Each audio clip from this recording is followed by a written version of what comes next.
When 9-year-old Lily was forced to stop at a desolate gas station off a forgotten stretch of highway, her abductor made a fatal mistake. He thought the girl was broken, too terrified to act. But as a man with a chest like a barrel and arms covered in ink settled onto a rumbling motorcycle, Lily saw a flicker of a chance. She locked eyes with the biker, took a shaky breath, and mouthed two silent words that would ignite a firestorm. "She's in the trunk." For the man they called Cold Train, a former Marine whose instincts were forged in forgotten wars, that silent plea was a lit fuse. His decision to believe a child over the placid scene in front of him set off a chain of events that would turn a routine fuel stop into a desperate blockade on a live highway, all to uncover a secret locked away in the darkness of a car's trunk. The asphalt of the parking lot shimmered under the oppressive weight of a late August sun. It was the kind of heat that made the air thick, tasting of dust and exhaust. The gas station was an island of cracked pavement and faded paint in a sea of dry, brown fields that stretched to the horizon. The only sounds were the hum of the ice machine, the distant drone of semis on Interstate 15, and the low, rhythmic thrum of a Harley-Davidson engine cooling in the shade. That Harley belonged to Marcus Thorne. No one had called him Marcus in 20 years. To the world, and especially to his brothers in the Iron Sentinels motorcycle club, he was Cold Train. The name fit. At 48, he was built like the freight engines he used to watch as a kid, solid and immovable. A thick, graying beard covered a jaw that seemed permanently set, and his eyes, deep-set and watchful, missed nothing.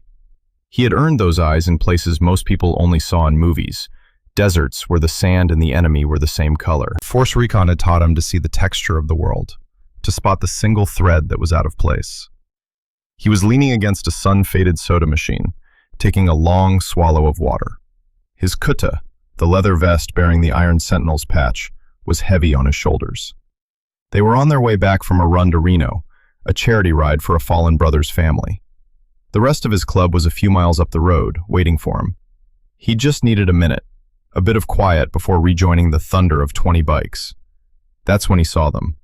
A man and a little girl stepping out of a nondescript beige sedan.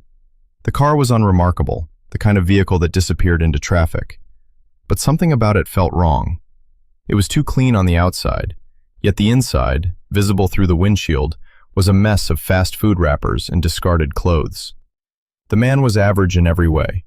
Average height, average build, wearing jeans and a faded polo shirt. He looked like a tired father on a long road trip. But his grip on the little girl's arm was not average. It wasn't the gentle, guiding hand of a parent. It was a clamp. His knuckles were white. The girl was maybe 8 or 9 years old. She wore a pristine pink dress, the kind with little embroidered flowers on the collar. It was completely wrong for the grimy setting. Her hair was in 2 perfect braids, but her face was a mask of pale, hollow-eyed exhaustion. She walked with a shuffling, robotic gait, her eyes fixed on the ground in front of her. She didn't look tired. She looked terrified. Cold Train watched them over the top of his water bottle. His internal alarm, a low hum that had saved his life more than once, started to vibrate. He saw the way the man steered her toward the convenience store, his body language proprietary and harsh. He saw the way the girl flinched when the man spoke to her, his voice too low to hear but his tone sharp enough to cut the air. They disappeared inside. The automatic door slid shut behind them, leaving Cold Train alone with the heat and the hum of his thoughts.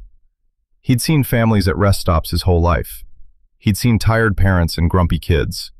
This was not that. Every instinct, honed by years of observation and survival, screamed that he was looking at a predator and his prey. He pushed himself off the soda machine, his joints creaking in protest. He wasn't a Marine anymore. He wasn't a cop. He was just a guy on a bike. But he couldn't shake the feeling. He couldn't just get back on his Harley and ride away. He knew what a scared kid looked like. He'd seen it in dusty villages overseas and in troubled neighborhoods back home. It was a universal language spoken in the downcast eyes, the rigid posture, the absolute absence of childhood. This girl was fluent in it. He saw the way her dress was immaculate, while the man's clothes were rumpled and stained. It was the costume of a child cared for by someone else. He saw the new-looking sneakers on her feet, scuff-free, as if she hadn't been allowed to run or play in them. They were props, part of a disguise of normalcy. Coltrane's mind cataloged the inconsistencies, the clean child and the dirty man, the pristine car exterior and the chaotic interior, the iron grip disguised as a fatherly hand. It was all part of a performance, and he was the only one in the audience who seemed to notice the actors were forgetting their lines. He finished his water, crushing the plastic bottle in one massive fist. He told himself to wait, to watch. Acting on a gut feeling could get a man in trouble. It could lead to embarrassment, to a misunderstanding, to him being the bad guy in someone else's messy family drama. He had a rule: 2 signs. 1 sign is a coincidence. 2 signs is a pattern. He had his first sign. He needed a second. The door to the store slid open again. The man came out first, a bag of chips in one hand and another tight grip on the girl's arm. He was pulling her along, his patience clearly gone. The girl stumbled, her new sneakers catching on the cracked pavement. The man yanked her upright without a word, his face a mask of cold annoyance. They walked past Coltrane, close enough that he could smell the man's sour sweat and the faint, cloying scent of cheap air freshener from the car. The girl's head was still down. Coltrane willed her to look up. Just a glance. Just something. As they reached their car, the man fumbled for his keys, his attention momentarily diverted. In that split second, the girl's head lifted. Her eyes, wide and blue and filled with a terror so profound, it was like looking into an abyss, found his. There was no mistaking it. This was not a child having a bad day.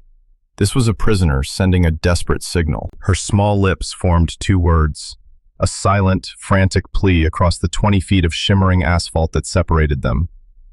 She's in the trunk. The words hit Coltrane with the force of a physical blow. The air rushed from his lungs. The low hum of his internal alarm became a screaming siren. The heat, the noise of the highway, the entire world faded away, leaving only the girl's terrified face burned into his vision. She's in the trunk. It wasn't a question. It was a statement, a fact, a horror. The blood in his veins turned to ice. This was it. This was the second sign. There was no more waiting, no more doubt. The man finally got the car door open and pushed the girl into the passenger seat. He didn't buckle her in. He just slammed the door and walked around to the driver's side, his movements hurried now. He had seen the exchange. He might not have known what was said, but he saw the look. He knew he'd been made. Coltrane moved. There was no conscious thought, only a primal protective instinct that overrode everything else. He was no longer a middle-aged man at a gas station. He was a weapon, and he had been aimed. The split-second decision was no decision at all. It was a certainty. He could be wrong. He could be facing charges for unlawful detainment. He could be making the biggest, most public mistake of his life. Or he could be letting a little girl and whoever was in that trunk drive away to an unspeakable fate. There was no choice. Not for a man like him. He threw his leg over his bike. The leather of the seat was hot against his jeans. His hands found the grips, his fingers moving with practiced familiarity. He thumbed the ignition. The Harley roared to life, a deep, guttural blast of sound that shattered the quiet of the afternoon. It was a sound of defiance, a sound of intervention. The beige sedan's engine was already running. The car lurched forward, tires squealing as the driver tried to pull out of the parking space and make a break for the highway on-ramp just 50 yards away. Coltrane didn't hesitate. He twisted the throttle and the big bike surged forward. He didn't race toward the on-ramp. He didn't try to chase. He performed a single, deliberate, and terrifyingly final maneuver. He rode his motorcycle directly into the path of the sedan, blocking the only exit from the gas station. He brought the heavy machine to a stop, turning the handlebars so the front wheel was perpendicular to the car's bumper. He planted his boots firmly on the asphalt, his body a statue of leather and steel. He killed the engine. In the sudden silence, the only sound was the idling engine of the sedan. He had created a wall made of 1,000 pounds of American iron and one very determined man. The driver of the sedan slammed on his brakes, the car stopping inches from Coltrane's front tire. A horn blared, a long, angry shriek of frustration and panic. Coltrane didn't move. He sat there, a mountain in the middle of the road, his face unreadable behind his sunglasses. He could see the man behind the wheel screaming, his face red and contorted with rage. He could see the little girl in the passenger seat, her small hands pressed against the glass, her eyes locked on him. She wasn't crying. She was watching, her expression a mixture of terror and a fragile, dawning hope. The car door flew open. The man got out, his facade of the tired father completely gone. Now he was just a cornered animal. "What the hell do you think you're doing?" he snarled, his voice trembling with a mixture of fury and fear. "Get that piece of junk out of my way." Coltrane slowly, deliberately took off his sunglasses. He let the man see his eyes, cold, steady, and utterly devoid of fear. "I don't think so," Coltrane said, his voice a low rumble. "I'll call the cops. I'll have you arrested for this. You're a crazy person," the man shrieked, his voice cracking. People were starting to notice. Another driver, waiting for a pump, was looking over. The cashier had come to the door of the store. "Go ahead," Coltrane said calmly. "Call them. I was just about to do the same." He reached into his vest with one hand, his movements slow and measured. The man flinched, thinking he was reaching for a weapon. Coltrane pulled out his phone. He kept his eyes locked on the driver. "You're in our way," the man repeated, his voice dropping to a threatening growl. He took a step forward. "I know," Coltrane said. He thumbed the screen of his phone, dialing 911. The man's eyes darted around. He saw the other people watching. He saw the on-ramp, so close. He looked back at Coltrane, a desperate, calculating look in his eyes. He made a decision. He scrambled back into his car, slammed the door, and threw the vehicle into reverse. The tires screamed as he backed up violently, then cranked the wheel, trying to drive over the curb and through the dusty patch of weeds that separated the gas station from the access road. He was going to make a run for it. But just as his front wheels hit the curb, a new sound joined the drama. It was a low rumble at first, then it grew into a deafening roar, a wave of sound and steel. Coming down the access road were 5 more Harleys. At the front was Styx, the Iron Sentinel's road captain, with Grizz, the club's massive sergeant-at-arms, right behind him. They had circled back when Coltrane hadn't caught up. They saw his bike, they saw the car, and they understood instantly. Without a word of communication, they formed a perfect, intimidating semicircle, blocking the sedan's new escape route. Their engines idled, a chorus of thunder that seemed to make the very ground vibrate. 5 more men, all built like Coltrane, all wearing the same patch, sat on their bikes and stared at the beige sedan. The trap was now absolute. The driver slammed on the brakes again, his car now completely boxed in. The hope on his face curdled into pure panic. He was surrounded. Coltrane held his phone to his ear, his gaze never leaving the trapped car. "Yes, I'm at the Paxson fuel stop off I-15, exit 234, he said into the phone, his voice steady. "I have reason to believe there is a kidnapped woman in the trunk of a beige sedan. License plate," he read the numbers off the plate. "The driver is attempting to flee. There is also a child in the car who appears to be in distress. We have the vehicle contained. Send units immediately." The man in the car put his head in his hands. It was over. The wail of sirens was faint at first, a ghost on the wind. But it grew louder, closer, a promise of order arriving to this pocket of chaos. The other customers at the gas station were all out of their cars now, watching in stunned silence. 2 highway patrol cruisers screamed up the on-ramp the wrong way, lights flashing, and slid to a stop behind the line of motorcycles. Doors opened and 2 officers emerged, their hands on their sidearms.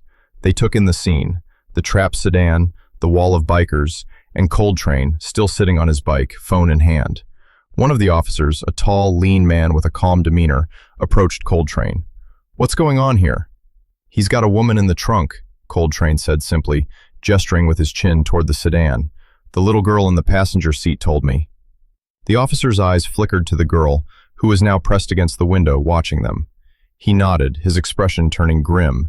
He and his partner moved toward the car, weapons drawn but pointed downward.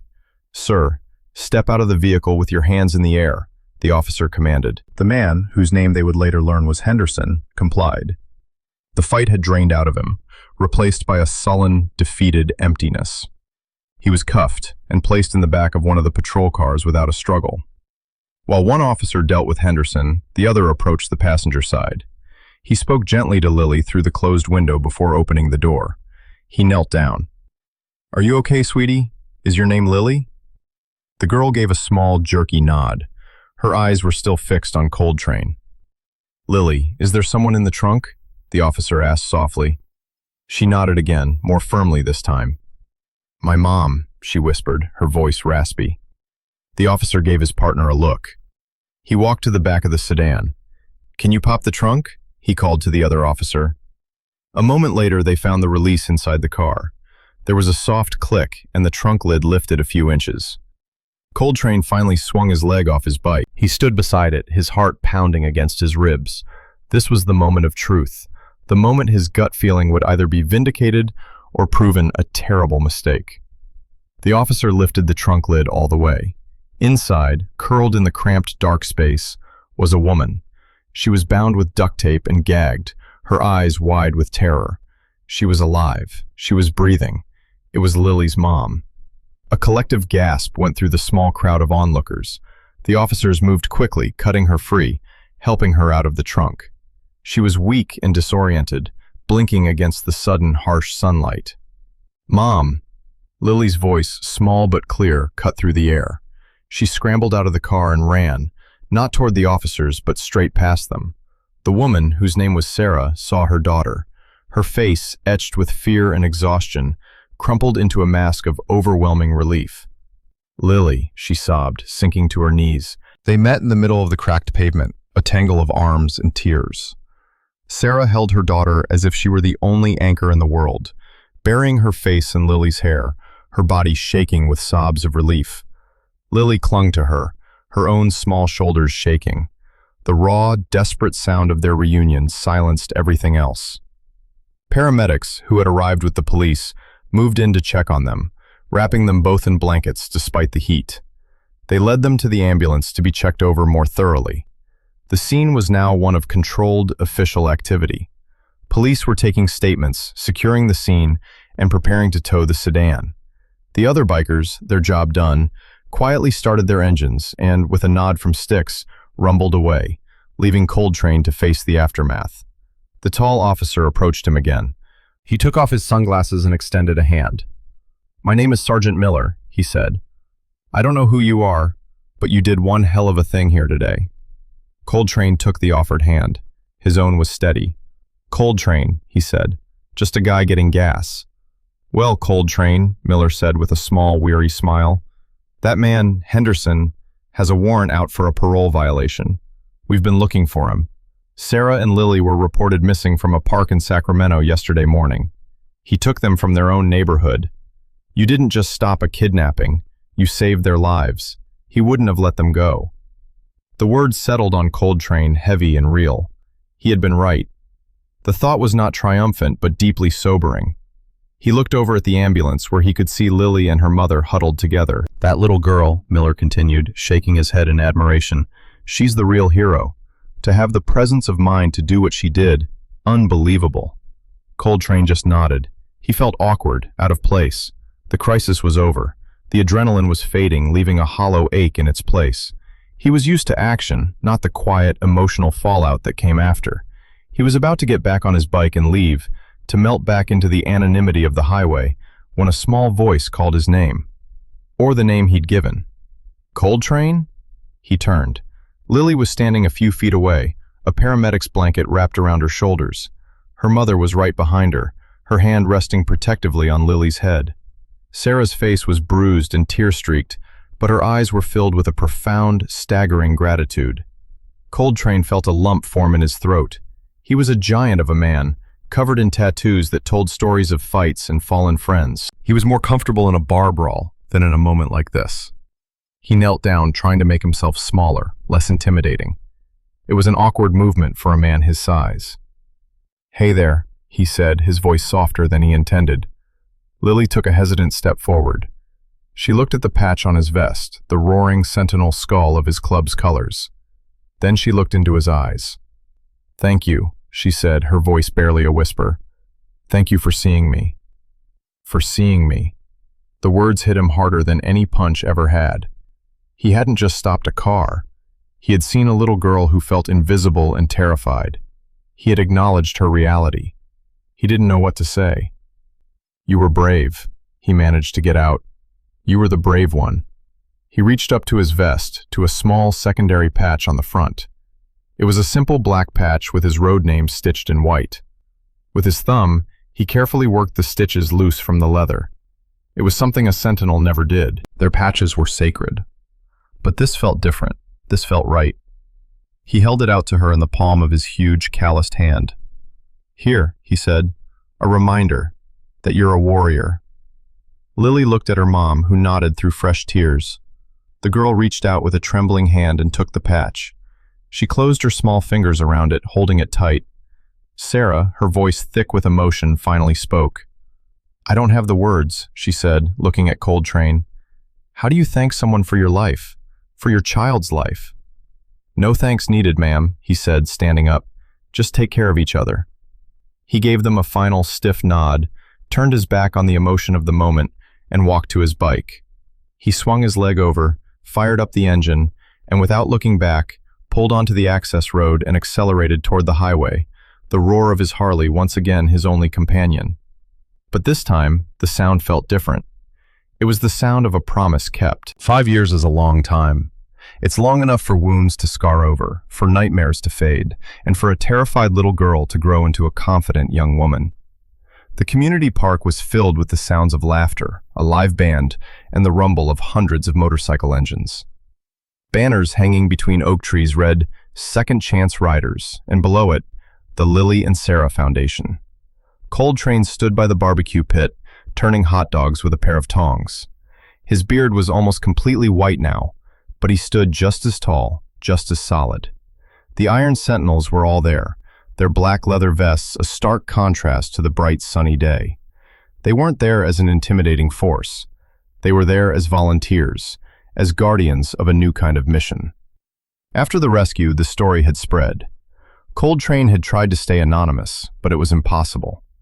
The Iron Sentinels, once viewed with suspicion by the local community, were suddenly seen in a new light. They were the men who had helped save Lily and Sarah.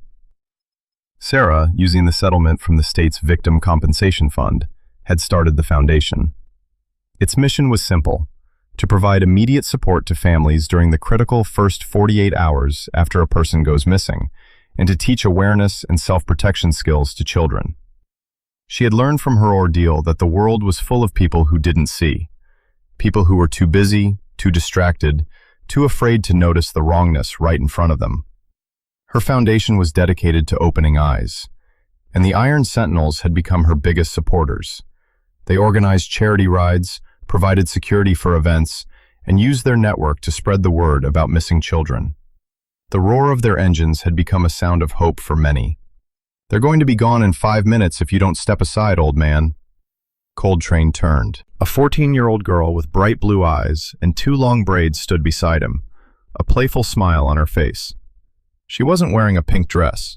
She wore jeans, a foundation t-shirt, and a familiar black patch sewn carefully onto the sleeve of her denim jacket. It said, "Coltrane." "Hey, warrior," he rumbled, his gruff demeanor melting away completely. "Figured you'd be on stage, giving a speech or something."